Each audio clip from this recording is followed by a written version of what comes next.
we're going to talk about the Lankavatara Sutra. This is the only sutra that the first patriarch of Zen Buddhism, Bodhidharma, passed down to the second patriarch, Huike, from master to master, Buddha to Buddha. The word Lanka is actually a city like Sri Lanka. It's the city on the top of the mountain. Avatara is the ultimate jewel. The whole mountain is made out of precious jewels. That's the place where Buddha is. It is very difficult to get to, almost impossible, because it's treacherous and dangerous. How do we get there? We will try to explain the sutra as a whole in terms of the 4 doctrines. One is the 5 Dharmas. The second one is the 3 natures. Then we have the 8 consciousnesses. Then 2 kinds of no-self. So you just have to remember them like the telephone number. 5382. Everything is described as the 5 Dharmas. The first Dharma is name. We give everything an identity, a name. For example, we have me, I, and my mom, my dad. We label everything with a name. We might like name brand such as Louis Vuitton or Mercedes. We give value based on fabricated concept of our mind. The sutra is letting us know that everything is created by our mind only. There's nothing existing outside of our mind. This name is also fabricated from our mind. Number 2 is appearances. We have name, we have appearances. That means all the form that you see in this world of phenomenon, a thing, person, event, is all appearances. We attach to these appearances. We start having emotions and we create karma. We might have greed, anger, or ignorance based on attaching to all the life situation. So we arrive to number 3, our discrimination, our conceptual mind. Because we are attached to the name and attached to the appearances, we start having discrimination. We think in terms of duality. What is beneficial to me? What is gain? What is loss? What is pleasure? What is pain? This discrimination itself is already full of the idea of me, the ego. We think in terms of the ego. That's how we discriminate. These 3 dharmas are the world of a mundane person. How do we ascend to a different world? We need to understand that name, appearances, and our discrimination are only false images created by our mind. That's how we have number 4, right knowledge, and number 5, Suchness, the reality. We learn Buddhism to see the truth of the world, called right knowledge. This is an inner state of self-realization of noble wisdom. We can call it prajna. This wisdom is an insight, knowing the illusory nature of name, appearances, the object of the world, and our discrimination, the subject of the world. They're both only made from the mind. If we can get away from the conceptual mind, that would be the real awareness, the true insight, the right knowledge. If we can wake up to the reality, we will see the ultimate truth, which is our true suchness.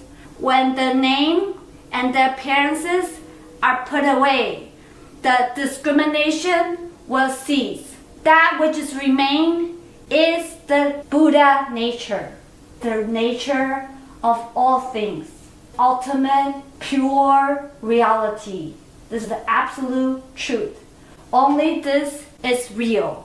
When you reach here, you also let go of the idea of suchness, because all names and all labels are just concepts. We let it go as well. These 5 dharmas consist of all things. Now we explain them in terms of the 3 natures and 8 consciousnesses. The name and appearances are called the other dependent nature. How do they come about? They are other dependent, dependent on cause and effect.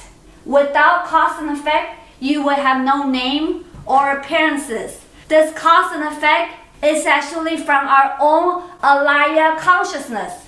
We have this big storehouse that stores all our karmic seeds from many prior lifetimes.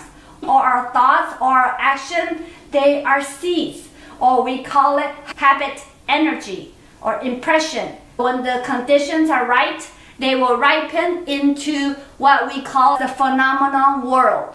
So everything you see in the phenomenon world, they are not as real as you think. They are actually created from our Laya consciousness. It's like an ever-spinning whirlpool. It doesn't stop. It keeps accumulating seeds from moment to moment. And these seeds are developed from the first 7 consciousness. This circle, which is the 6th consciousness, it includes all 5 consciousnesses before this. So our eye consciousness, ears, nose, tongue, body, and mind.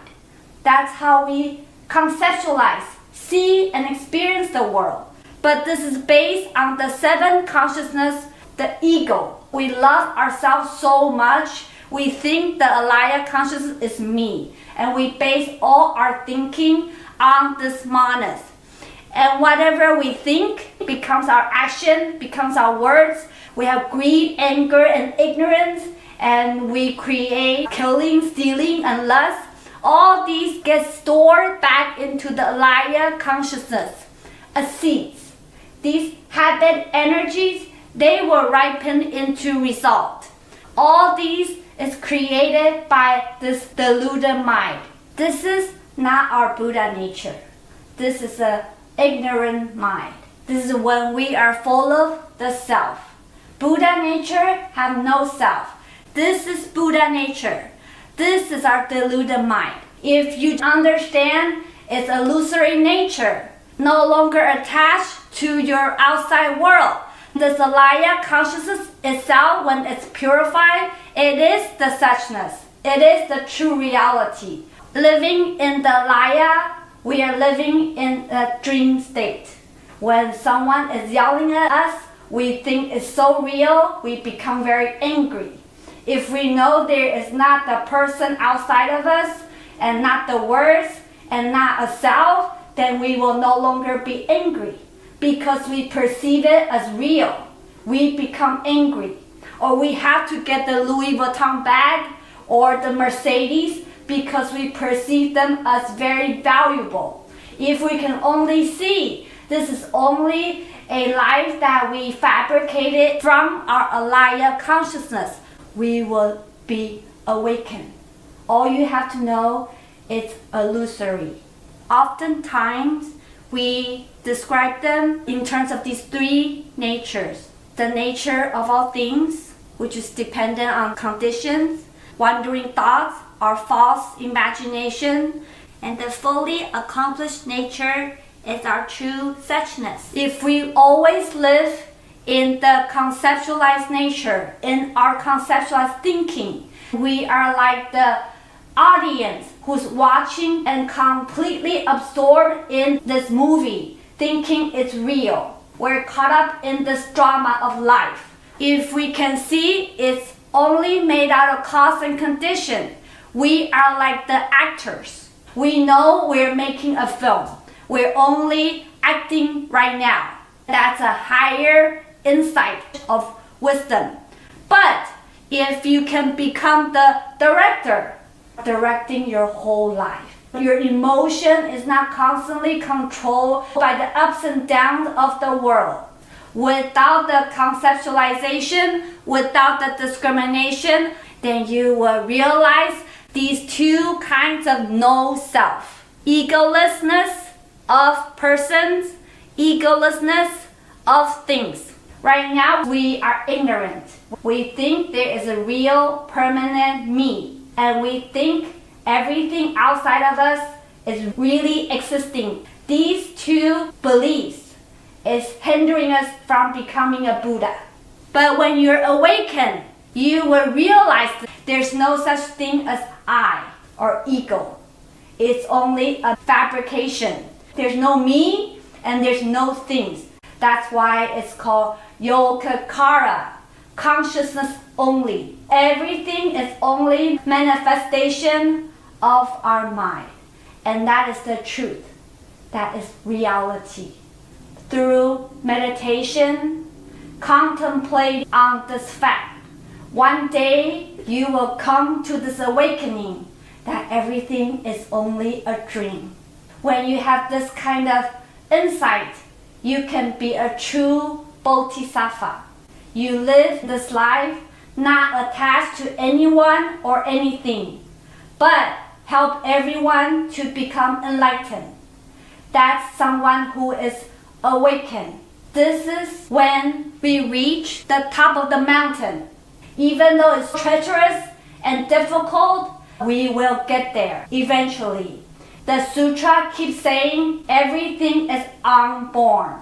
Unborn means there's no actual rising or ceasing or abiding. When you see the real truth, you will no longer need the LV bag. You will no longer need the Mercedes to make you happy. They are only conditioned arising, and you will not be offended when other people are passing judgment on you or hurting your feeling. It's only your karma coming from your Laya consciousness. Nothing is for real. It's just a dream for you to come into realization and reach this epiphany. That's when we will become a true enlightened being, back to our original suchness. Thank you very much for listening. Amitabha.